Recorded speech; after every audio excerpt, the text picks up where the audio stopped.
texte maléfique. Donc, comme longuement dit. Lorsque j'ai entendu, en tout cas, il y a quelque chose qui nous parle un peu l'esprit. Lorsqu'on parle aujourd'hui du civisme, moi j'ai l'impression que nous sommes en train de vivre les conséquences. Parce que vous avez dit que l'exemple que Awa a répété, c'est comme disait. Maintenant, est-ce que ceux qui sont là aujourd'hui ne sont pas les causes, les conséquences de ce que les anciens ont fait? Est-ce que c'est un peu la question?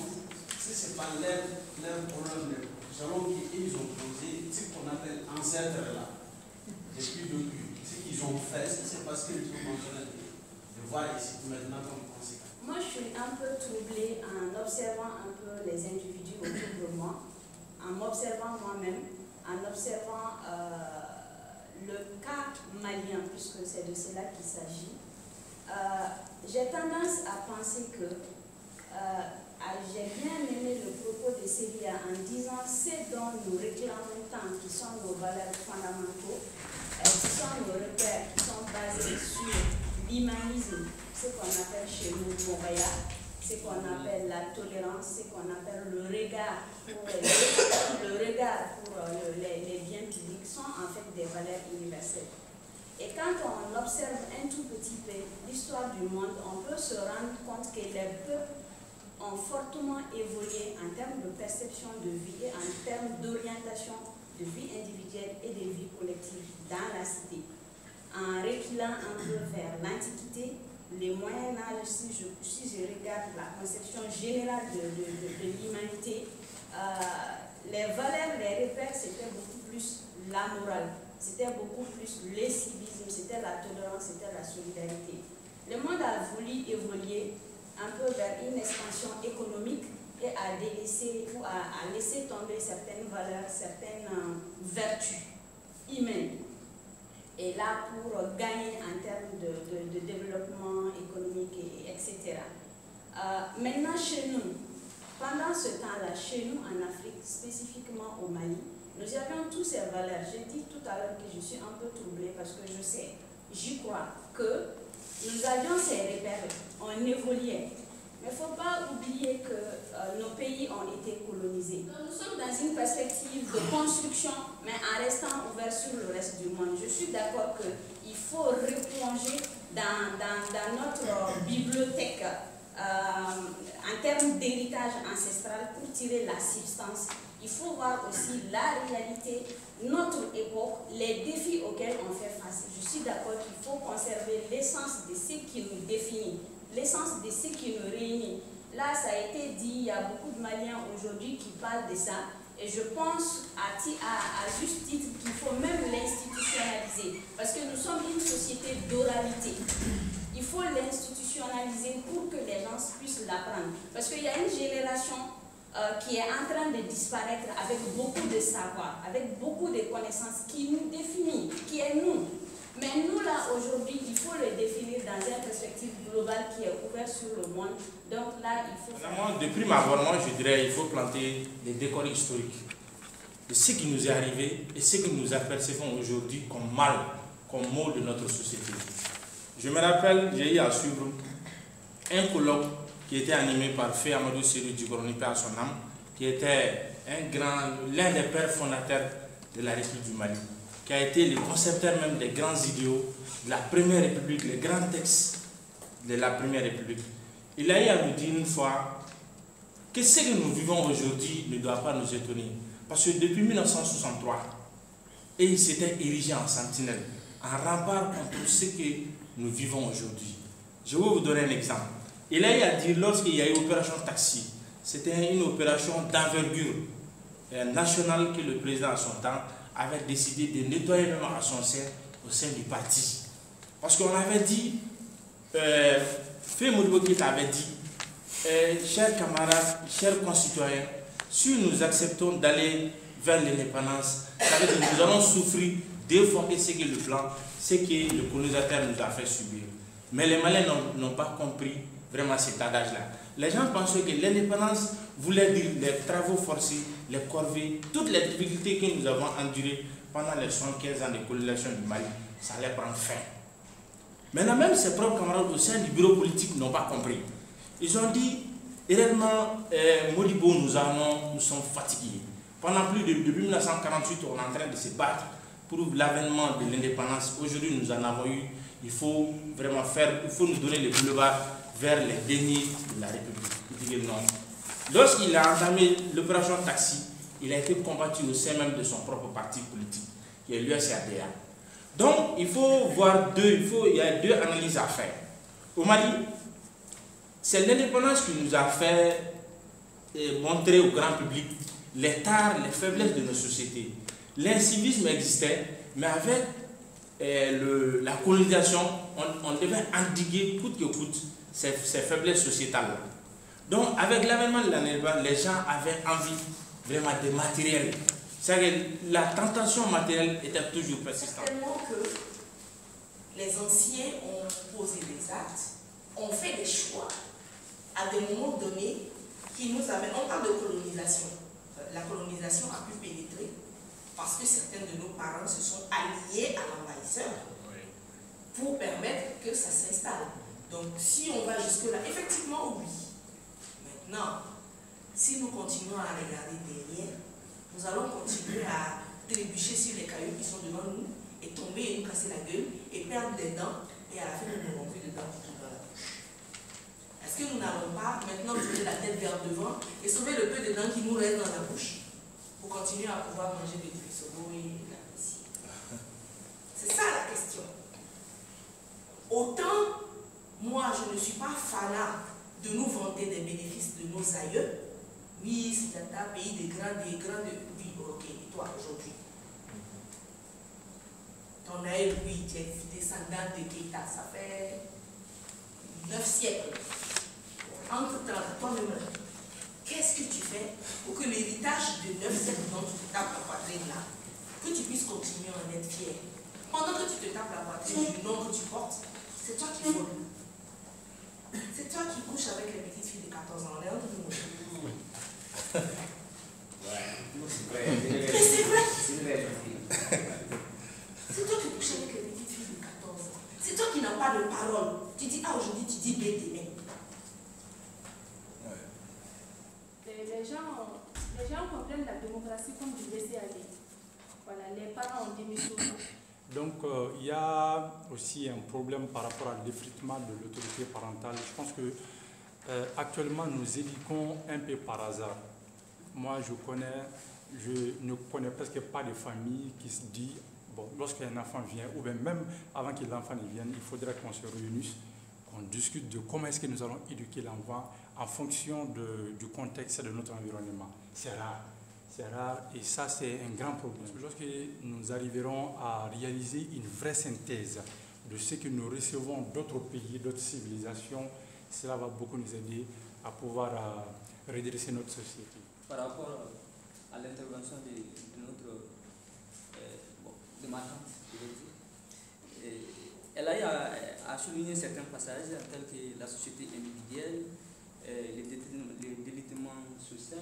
C'est pour peut-être vous appuyer en quelque sorte à travers des exemples très précis. Aujourd'hui, quand vous regardez la société malienne, moi souvent je le dis vraiment dans le que la construction sociale est mal faite.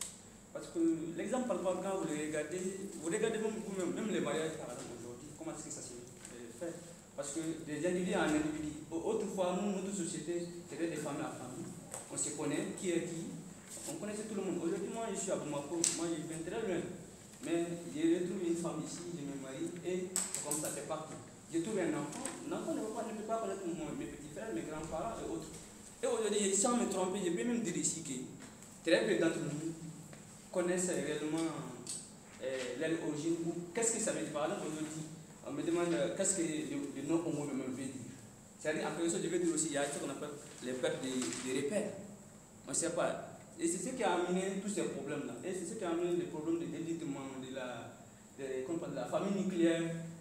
Donc, on évolue sans pouvoir vraiment avoir un regard sur nous-mêmes, tout en acceptant ce qui vient de l'extérieur. Voilà, en quelque sorte, en tout cas, ce que je voulais dire sur ces problèmes d'incivisme et d'identité qui peut pose problème. Alors, moi, j'ai des exemples, en fait. J'ai vu des cas très frappants. Aujourd'hui, quand on parle de drogue, tabac, alcool, il faut aller serrer les ados. C'est les lycéens, je travaille beaucoup avec ce sujet. Et aujourd'hui, la plupart des parents savent que les enfants, c'est des drogués, c'est des amis, mais ils ne veulent pas que les autres parlent. Ça les fait mal. Et ces derniers aussi, ils ne font rien pour arrêter cela. Je me rappelle avant, quand on voyait juste avec un truc de mégot de cigarette, le gars te frappe. Il n'est même pas ton frère, il n'est même pas rien, il te frappe. Mais maintenant, tu frappes l'enfant de quelqu'un, il te convoque. J'ai passé l'expérience étant aux urgences une fois, ça m'a frappé, c'était en 2014. Un jeune est venu, il a fait l'accident, il a blessé. Et là, il y avait un interne qui disait, mais attends, toi, tu roules ta moto comme ça, très jeune. Son papa était là, il dit, mais Alcini, son enfant, il a reçu les premiers soins. Et c'est les paroles que je parle. Ça veut dire quoi? L'enfant dans sa tête, qui est en lycée, qui est en 10e, ça veut dire que demain, je peux aller faire l'accident, mon papa il est bien placé, il va venir, il va me payer. Donc, quelque part, moi je me dis qu'aujourd'hui, les nouveaux parents, je mets entre guillemets, c'est ça le problème. Pour moi, je ne veux pas introduire le passé. Nous, aujourd'hui, cette génération, on a notre aussi histoire de créer. Il faut aussi essayer de construire notre société à chaque manière. On est chacun issu d'un milieu qui a sa réalité, qui a ses valeurs, mais il va sans dire que quand on essaie de faire une analyse globale de la situation, on se retrouve tous à comment on appelle ça, à faire primer en fait ces valeurs-là. Et par contre là, je pense qu'il faut un retour aux sources. Il faut un retour aux sources. Jadis, comment on appelle ça, le mot m'échappe, excusez-moi, l'autorité parentale était devenue en fait un ensemble de la société. Maintenant, chacun y va de son train. Voilà, c'est mon enfant, comme l'a dit Ba, il fait ce qu'il veut. Voilà, moi je suis là derrière, j'assure, comment on appelle ça, c'est derrière. Or, il faut aller au-delà de ces aspects-là pour pouvoir, quelque peu aller vers l'essentiel et avancer. Tout n'est pas beau, mais il faut s'inspirer du passé pour vraiment avancer. C'est d'abord dans la famille. L'éducation, c'est d'abord dans la famille. Moi, je dirais que les parents ont échoué. Pourquoi? D'abord, au lieu d'éduquer l'enfant, au lieu de l'expliquer, mais les parents ont préféré vaincre l'enfant. Au lieu de convaincre, mais ils ont préféré vaincre l'enfant. Ils sont universels. Et les causes sont fondement de notre vivre ensemble. Maintenant, on est en train de parler de revoir la Constitution. C'est peut-être maintenant le moment aussi, si vous êtes appelés à participer à ces réflexions-là, de ramener les questions de nos valeurs, de notre façon de gérer, qui peut être adaptée au fonctionnement occidental. On ne peut plus retourner en arrière. On ne peut plus fonctionner comme le temps où nos parents prenaient 6 mois pour faire civique ou le colo. C'est fini. Il y a Internet aujourd'hui. Il y a la voiture, il y a le TGV. Les gens vont en vacances sur Mars. C'est fini. Le monde a définitivement changé. Donc on ne peut plus prendre les valeurs d'il y a 300 ans, 500 ans, 1 millier d'années pour dire non, c'est ça qui était bien, on va faire. Ce n'est pas le même contexte. Ça ne marchera pas. Non. Ça ne marchera pas. Maintenant, interrogeons-nous sur la société dans laquelle nous voulons vivre. Aujourd'hui, ce n'est pas bien. Okay. Toi, Ramdé, ton gosse, quand il va avoir ton âge, dans quel Mali veux-tu qu'il vive? Et pour construire ce Mali-là, qu'est-ce qu'il faut faire? Et de manière honnête, mettre les mots sur ce qui ne va pas. Mais le constat, il est clair, il est posé. En fait, on sait. Maintenant, mettre les mots sur ce qu'il y a à faire et situer les responsabilités. Vous m'avez demandé qu'est-ce qu'on fait pour lutter contre l'incivisme. Mais le matin, quand je passe, je rigole toute seule dans ma voiture. J'habite à Kalabakoura.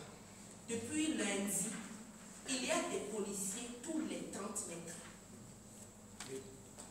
De l'aéroport au pont. Mais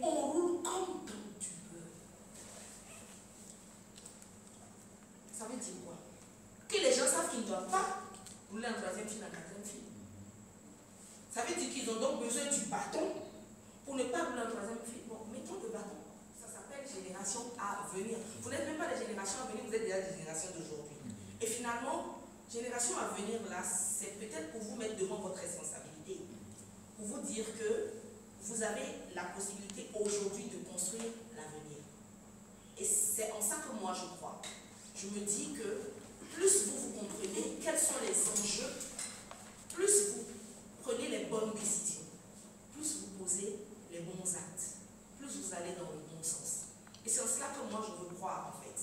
En me disant la masse critique que vous êtes ici, plus une autre masse critique qui est ailleurs, plus une autre masse critique qui est ailleurs, acceptera de faire face à sa responsabilité, de faire face à ses problèmes, à ses cas, à ses démons, accepter de se soigner pour les guérir. C'est-à-dire que quand il y a le bouton, on met le bâton. Quand c'est bien, on dit que c'est bien, mais quand il faut sévir, on sévit. Et construire sur la base de ce qui nous fait, de nos identités, de notre force et ce projet. Merci.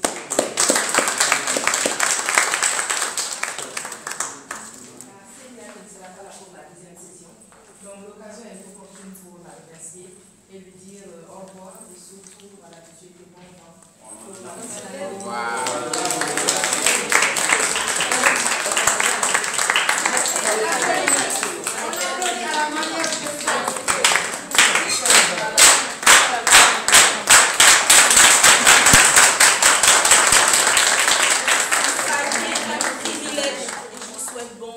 J'espère vous recroiser à des niveaux, il y a des individualités que je sais que je vais revoir. Et les autres, je voudrais juste que vous ayez envie d'être de meilleurs vous-même, envie de créer de meilleures familles, de meilleures communautés autour de vous, parce que c'est de cette envie-là que naît un monde meilleur, quoi. Et sachez que je serai toujours disponible pour vous. Ceux qui veulent devenir président, premier ministre, tout ça. Je suis là, je vais vous porter et puis on va faire de belles choses ensemble. Merci. Oui, merci. Avec, comme ça, nous sommes à la fin. Il y a des choses là-bas. Merci. Les débats ce soir, oui, les soirées de débat sur les questions de civilisme, je pense que c'est très bien passé parce qu'on a discuté beaucoup avec les participants quoi va être vraiment la responsabilité de quelqu'un et aussi quoi est les raisons pour être un bon citoyen. Comme ça, j'espère que j'ai l'espoir qu'on a vraiment une bonne génération qui est très forte, très engagée, qui va faire le meilleur pour leur futur. Et bien sûr, je le soutiens pour tout le monde dans la génération à venir qui vont faire le meilleur avec leur formation et aussi qui vont être une inspiration pour tout le monde qui va venir après.